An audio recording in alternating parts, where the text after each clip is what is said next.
Many of Fox News' biggest hosts have had to go and appear for depositions in the ongoing defamation lawsuit filed against Fox News by Dominion Voting Systems.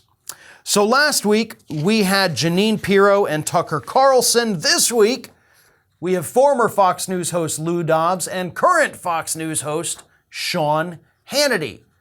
So, with the exception of Dobbs, who's no longer at the network, we're dealing with the big fish of Fox News. Okay, we're not talking about your little fly-by-nighters who host those daily programs in the middle of the day that nobody watches. We're talking about the real Fox News anchors.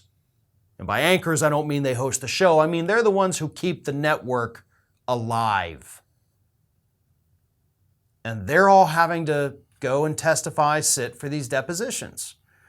So here's why this is important.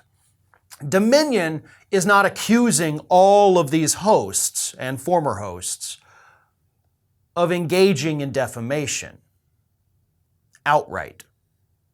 See, there's a difference. Some of these hosts, they may not have said the things that Dominion claims are defamation, but they hosted individuals on their programs who did. So while there may not be liability for most of these hosts, probably honestly any of them, it's the network itself that would be in trouble, they still have to go and answer these tough questions. And the thing about the line of questioning being asked of these individuals is they want to know what these hosts knew before they went on the air. Because if you know something to be true, or, more importantly, you know something to be false, and you bring somebody on your program who repeats that false statement and you do not correct them, you at that point basically become an accomplice to the defamation. So that's what a lot of these hosts are looking at right now. And the lawsuit gets a little bit deeper because apparently they're not only bringing in the people who were engaging with the individuals spreading the defamation. They're also bringing in just other former hosts. Shep Smith has had to go and sit for a deposition because what Dominion is doing in this case is absolutely brilliant. They're trying to paint a picture of the culture of Fox News. They have already gotten their hands during the discovery process on thousands of internal emails and documents from Fox News itself. And according to what we know, they believe, Dominion does, that all these documents and the testimony from the people who are no longer with the network paint a very clear picture that the network knew what they were doing, spreading election lies, was completely false. And that is the key to winning this defamation lawsuit. You have to be able to prove that actual malice took place.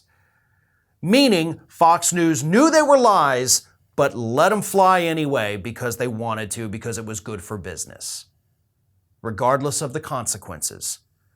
If you cannot prove that they knew they were lies, you cannot win the case. It is a very, very high bar that Dominion Voting Systems has to get over. And just because of the way things are with the media laws or defamation laws protecting the media rather than the individuals or the companies, I don't know that they can do it, right? It seems obvious, yes, that they should be able to do it, but proving it in court is a completely different animal. So I wouldn't necessarily hold out a lot of hope that Dominion's going to prevail. I hope they do. But so far, Dominion has prevailed. Fox News has been shot down every single time they have tried to get this case dismissed. Every single time they've tried to argue that, hey, it was just a big news story and we were talking about it. The courts have said, we don't care, still defamation. We're moving forward. So in that regard, I guess there is some light at the end of the tunnel possibly for Dominion Voting Systems. Because Fox News, for the first time ever, can't wriggle their way out of liability. And I promise you, that is terrifying not just the network, but those hosts that actually had to go and sit for depositions. I know what a lot of you out there are thinking. You're thinking, wouldn't it be amazing if you could wear the Ring of Fire logo across your chest? Well, now you can. Just head on over to our Teespring page to find some awesome merch we're offering for our viewers.